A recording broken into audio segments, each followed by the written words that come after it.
Muy buenos días a todos y a todas. Bienvenidas y bienvenidos a este segundo capítulo de este ciclo de conversaciones que estamos organizando desde la campaña, mi campaña a candidato a la Convención Constituyente. Mi nombre es Patricio Fernández, soy periodista y escritor, candidato a la Constituyente por el Distrito 11, Peñalolén, La Reina, Las Condes, Vitacura, Lo Barnechea.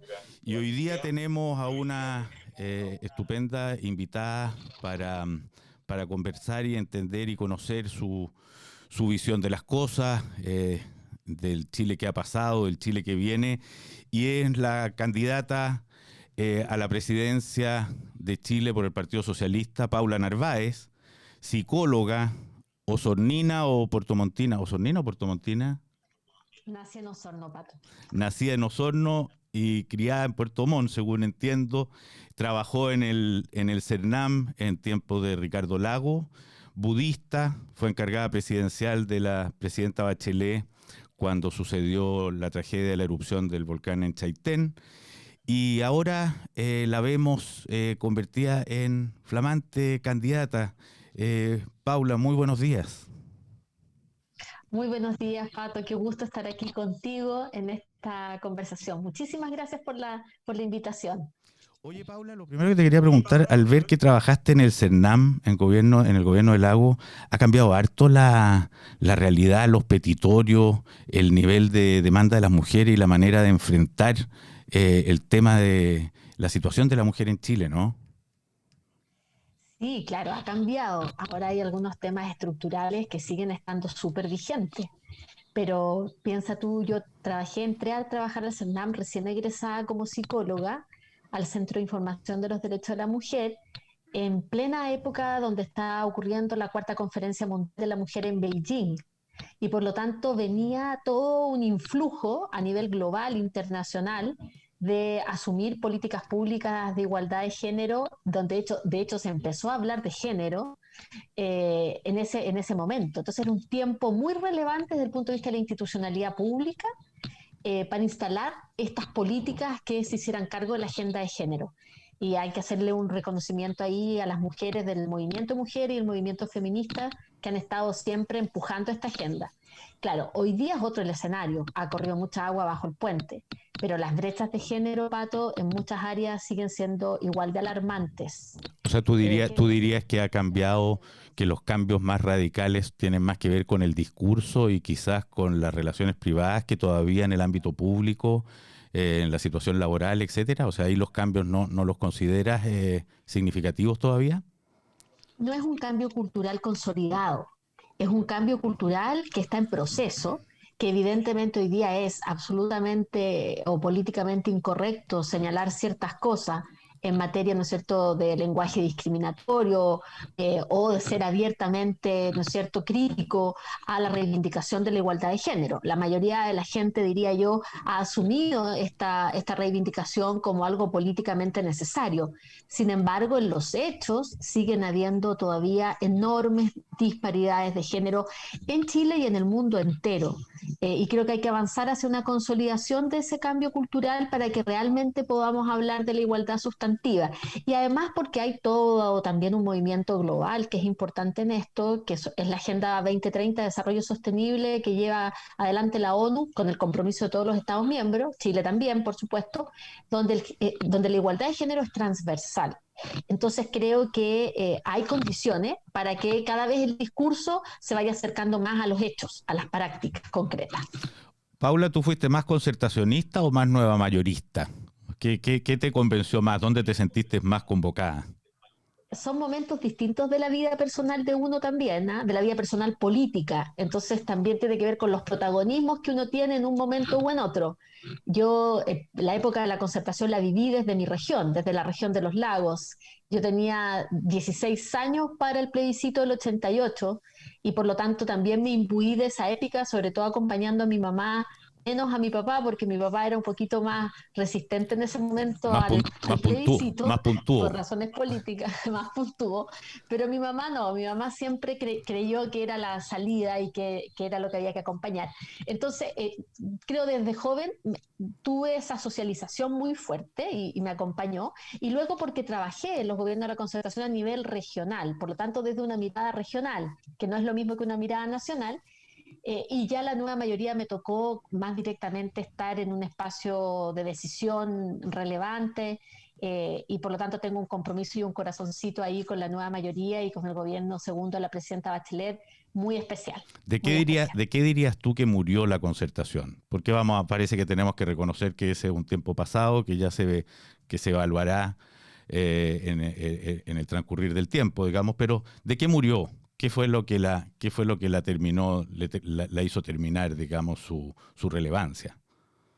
Yo creo que hay un cambio epocal, yo creo que hay un cambio de generaciones también, y creo que su tiempo político fue el que fue, principalmente de llevar adelante esa transición, esa larga transición democrática, pero que las mismas condiciones que contribuyó a generar de una ciudadanía activa, de una ciudadanía más crítica, más, también más demandante, es la misma ciudadanía la que de alguna manera la superó a la concertación como bloque político. Y creo que está bien que así sea. Creo que es un tema de evolución de la historia política, de la cual es necesario hacerse cargo y que además no significa renegar del pasado, pero es parte de la historia y hoy día Chile tiene otras demandas, otras características y una generación joven también, que como aquí ustedes mismos, yo he escuchado muchos analistas hace mucho tiempo y yo coincido con eso, hay una generación joven y que hoy día está llevando adelante muchas transformaciones y cambios o que los está demandando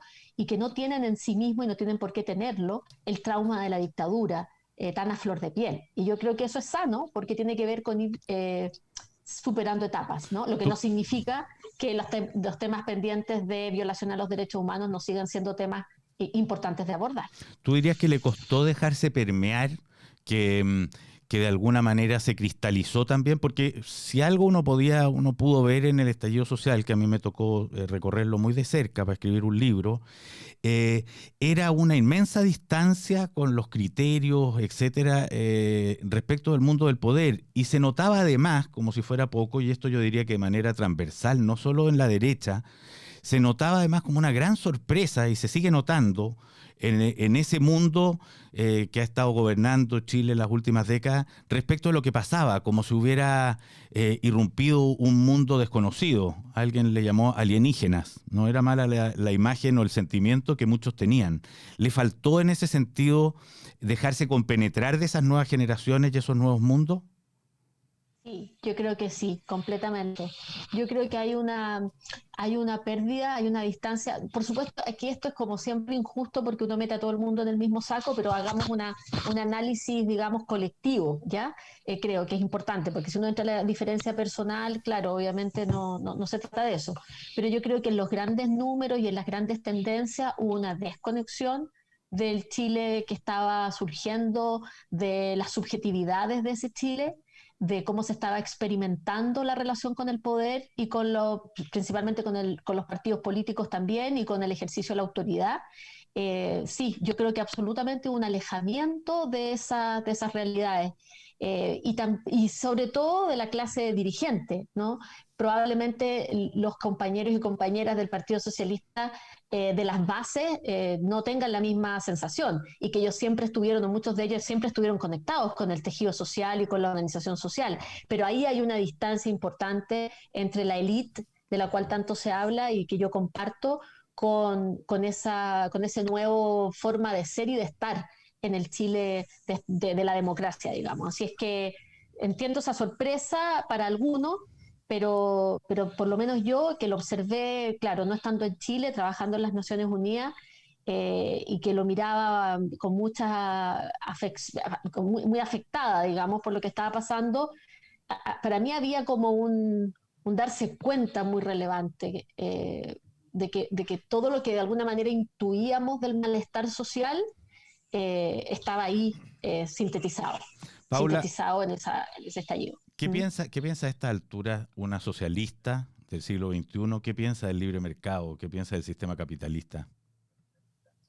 Bueno, efectivamente yo creo que este es un sistema que deja enormes grupos de la población completamente marginalizados y echados a su suerte, y que por lo tanto no permite la construcción de mínimos necesarios para llevar adelante una vida digna, digamos. Y por lo tanto creo que hay que modificarlo y hay que establecer medidas muy profundas que permitan restablecer un rol de un Estado protector, de un Estado presente, pero de un Estado moderno también. ¿Ah? Digo moderno porque tiene que ser transparente, tiene que ser abierto a la rendición de cuentas, tiene que ser, ¿no es cierto?, ágil desde el punto de vista de su capacidad de respuesta. Entonces no hablo de una figura de un Estado, ¿no es cierto?, hiperpresente, pero que no se mueve, o que es una estructura pesada, que no se hace cargo. No es un Estado Creo que sí empresario. es necesario un equilibrio mayor, Pato, porque claramente el libre mercado de alguna manera hace que se administren bienes que tienen que ser garantizados para todos y todas, y no dependiendo del bolsillo, de la capacidad de pago de la gente. ¿Tú esperarías que el proceso constituyente, y si tú llegas a ser después presidenta, bajo esa nueva constitución, acuerde ese proceso constituyente, de alguna manera cierre el periodo neoliberal en el que llevamos viviendo varias décadas y le demos un giro al modelo de desarrollo en el que estamos habitando? ¿Cuál es más o menos tus expectativas con eso? ¿Qué es lo que te gustaría que sucediera?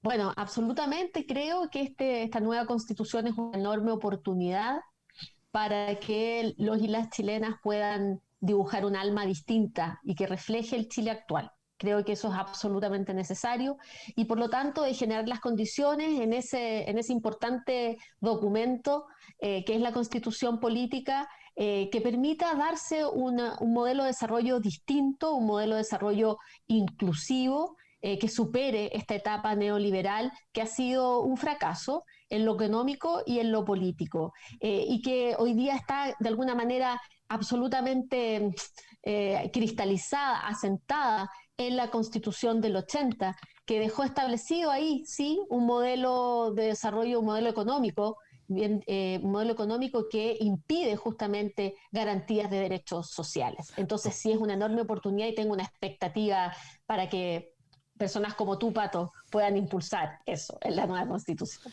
Oye, ahora tú dijiste, hablaste de un fracaso en lo social, pero también hablaste de un fracaso en lo económico.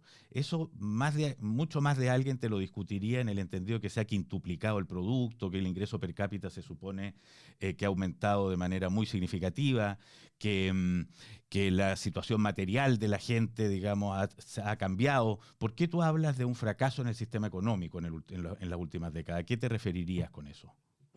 Bueno, porque es un sistema que principalmente se basó en esta lógica del desborde, ¿no es cierto? Que cuando se crecía había un desborde y lo que Sí, caía el chorreo. entregaba, ¿no es cierto? Hoy El día chorreo, que lo yo creo quería que decir de otra manera yo, nadie se quería usar otro atrevería, concepto, pero tú me lo... nadie se atrevería hoy día a repetir el concepto chorreo que durante un buen tiempo se usó con mucha soltura de cuerpo, ¿eh?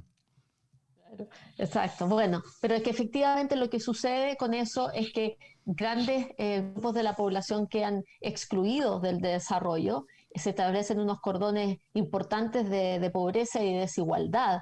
Entonces es un modelo que no logra su objetivo y que el objetivo es generar justamente bienestar para todos y todas y acceso y garantía de condiciones fundamentales para la vida. Entonces, en ese sentido fracasa también en lo económico porque el crecimiento llega a unos poquitos que se hacen ricos, pero hay una gran cantidad de la población que no tiene esas condiciones de vida. Entonces, eso no puede ser un triunfo económico, ¿no? Entonces, medir el desarrollo económico solo desde un prisma que es absolutamente insuficiente y que hoy día la mayoría de los países están asumiendo, y sobre todo después de esta pandemia, de la importancia de la justicia social para que haya éxito económico también. Cuando damos por cerrado el periodo anterior, ¿quiere decir que en un gobierno tuyo no se van a repetir los mismos nombres del periodo de la nueva mayoría y la concertación, que tú buscarías gobernar con otra generación, con gente proveniente de otros sectores, de otros lugares? Estoy armando, de hecho, un equipo ahora en el comando donde estoy haciendo de verdad una búsqueda, para hacer una convocatoria lo más amplia posible desde el punto de vista de los saberes, los conocimientos, los ángulos desde donde se ven las cosas, también que reflejen muy fuertemente al mundo independiente.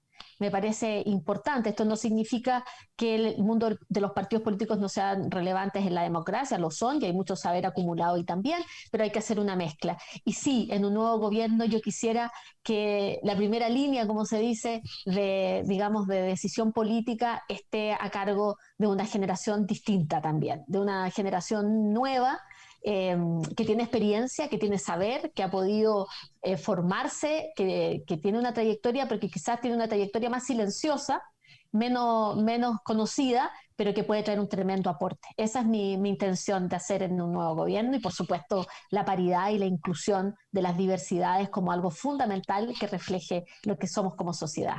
Tú hablaste, Paula, días atrás del fin de la política de lo posible, de la medida de lo posible. Esto causó cierta polémica entre algunos columnistas y analistas, y en lugar de ella hablaste de la medida de lo necesario. Medida de lo necesario aunque sea imposible. ¿Cómo se concilia esto? ¿Qué significa el fin de la medida de lo posible para ti, que es la medida, según Aristóteles, dicho sea de paso, en la que funciona la política?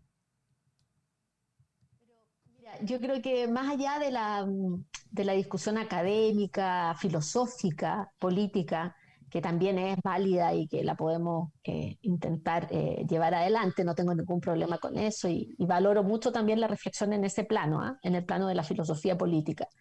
Pero en el plano de lo práctico quisiera llevarlo yo más bien a un énfasis en el lenguaje de algo bastante del sentido común, que es que necesitamos poner en el centro de nuestra preocupación lo que hoy día la gente demanda, que son condiciones de dignidad básicas, ¿no?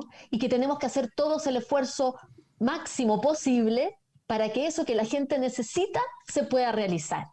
Si eso contraviene o no contraviene un pensamiento filosófico, discutámoslo en el ámbito académico, no tengo problema, pero creo que el punto queda súper claro para la gente cuando decimos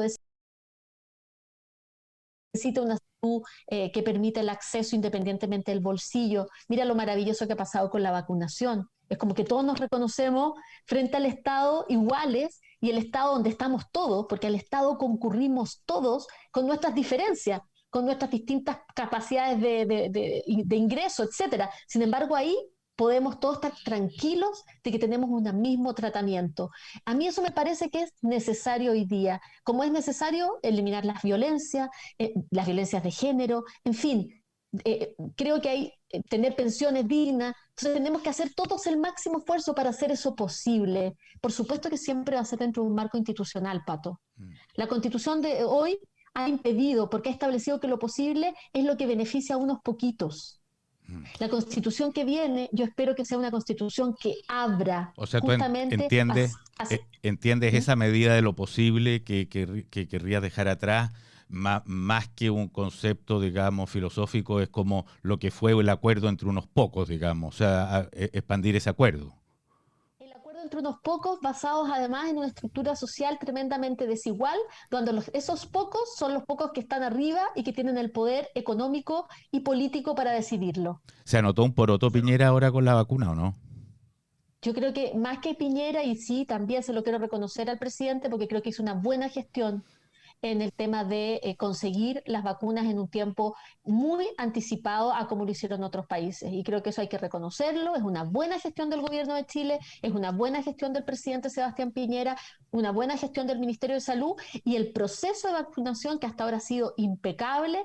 Hay que sacarse el sombrero al servicio público de salud, a esos funcionarios y funcionarias, a la atención primaria de salud, que ha estado ahí como primera línea de respuesta, que si eso se hubiese usado también al inicio para enfrentar la pandemia, probablemente también se habría podido evolucionar distinto. Pero creo que es muy importante reconocerle al gobierno de Chile el que podamos tener hoy día acceso a las vacunas de una manera importante, y que se haya logrado ya 1 millón de personas vacunadas en tan corto tiempo es un logro, sin duda. En cambio, tú responsabilizaste ahora, poco recién, digamos, a Piñera lo has responsabilizado de algún modo de lo que estamos viendo en Colchane.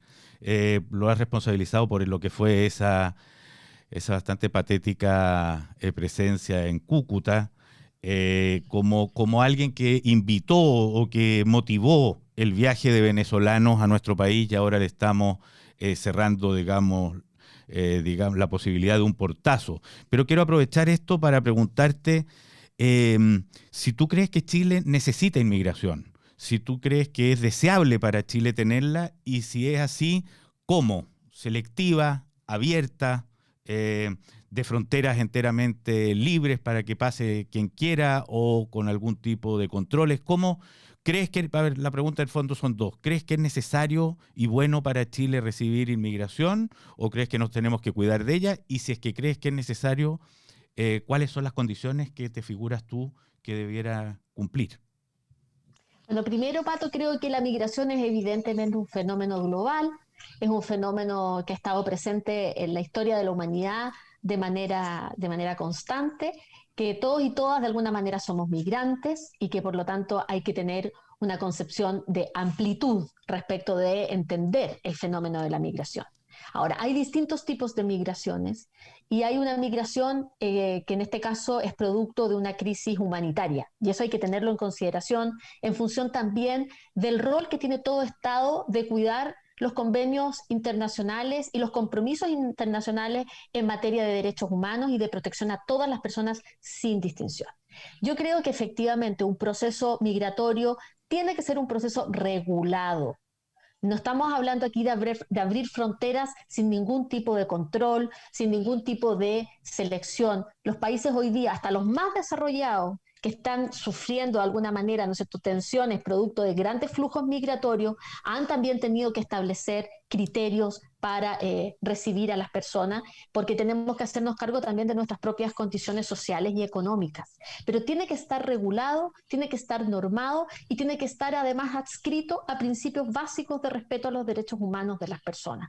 ¿Es una ecuación difícil de conseguir? Por supuesto que lo es. Yo no digo que sea sencillo, pero hay que fortalecer institucionalidad para poder atender, hay que saber también seguir las recomendaciones que entregan organismos internacionales, pero además el apoyo que entregan organismos internacionales para poder apoyar justamente la situación también caso a caso de los flujos migratorios. Pero lo que no podemos hacer bajo ningún concepto es tratar a los y las migrantes como personas de segunda categoría o que no tienen, ¿no es cierto?, los derechos que le corresponden como seres humanos. Yo creo que eso nos tiene que guiar siempre, el cuidado y el respeto a los derechos de todas las personas, también del derecho del migrante. ¿Te Con gustaría, te, nuestro... te Dime. gustaría que la Constitución hiciera alguna mención a este tema o basta con la adscripción a los tratados internacionales? ¿O te gustaría que Chile hiciera una especial mención en su Carta Fundamental respecto de su relación con quienes necesitan asilo o con su capacidad de recibir, digamos, a quienes lo requieren?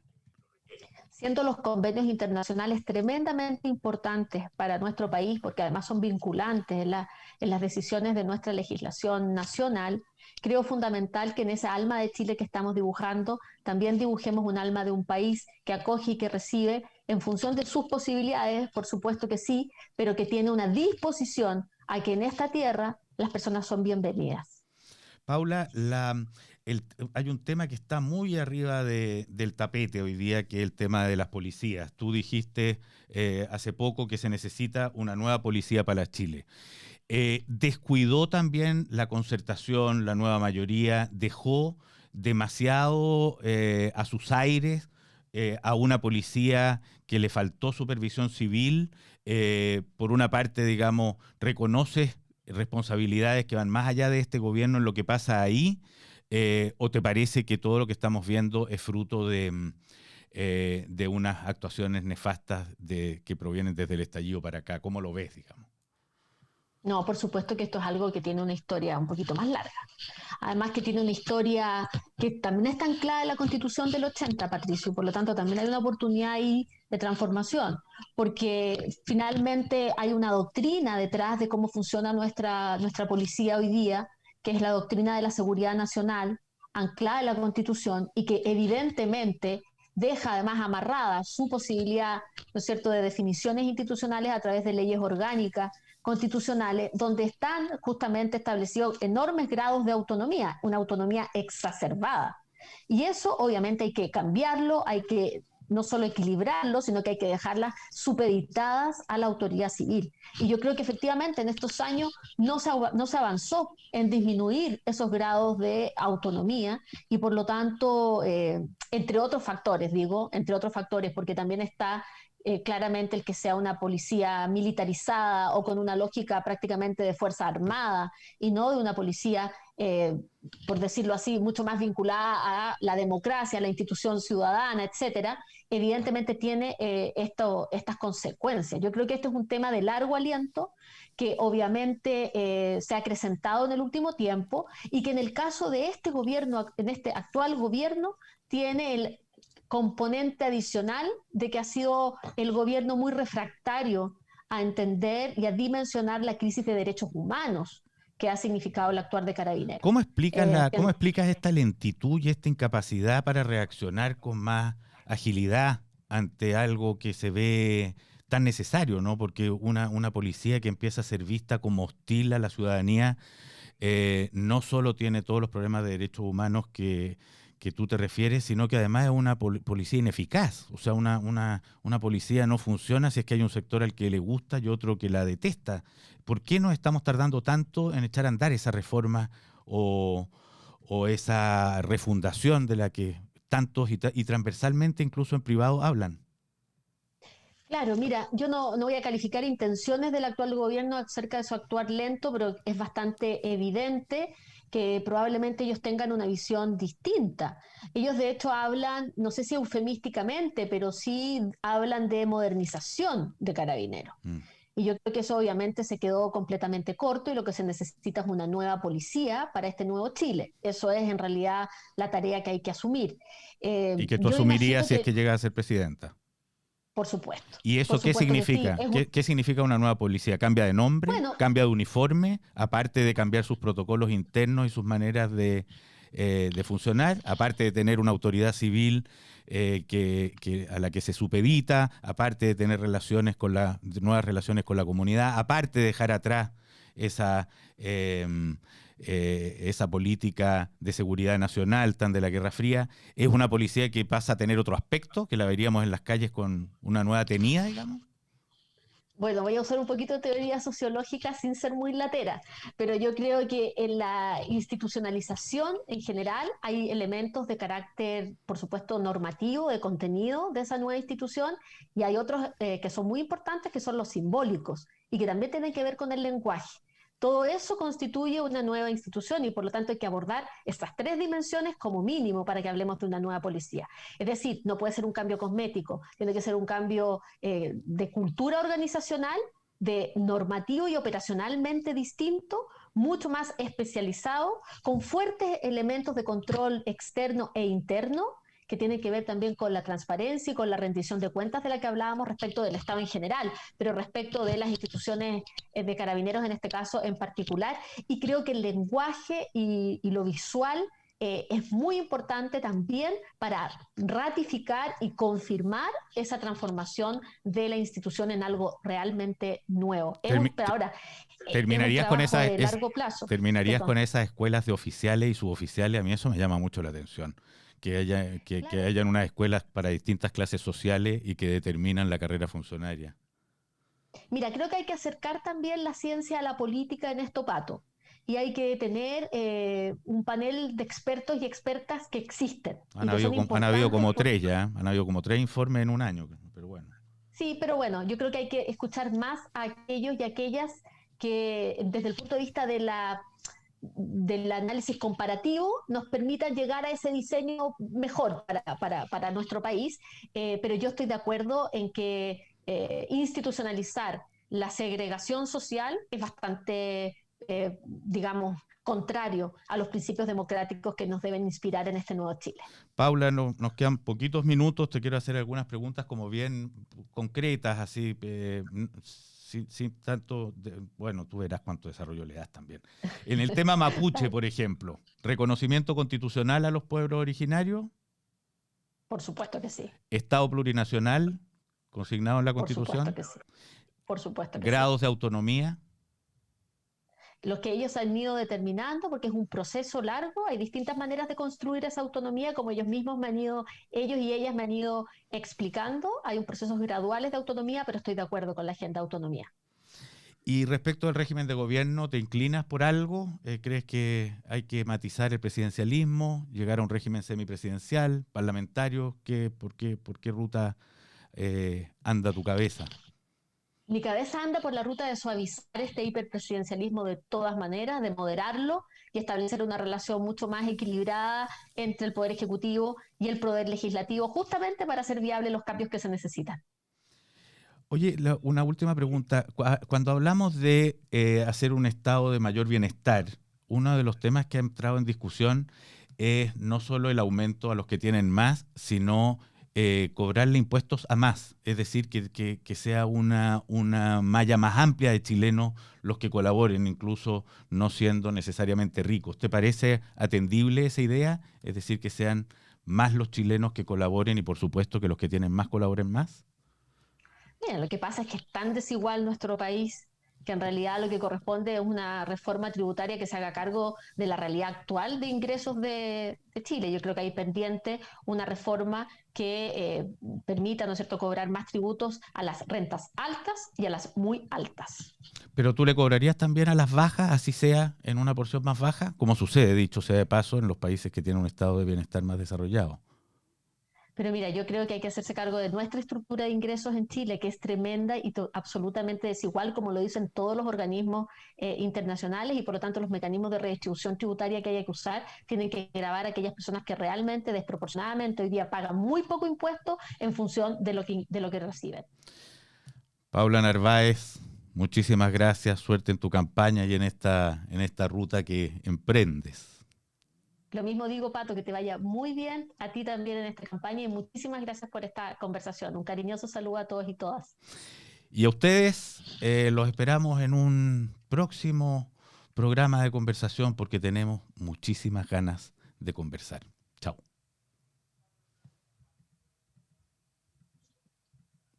¿Estamos?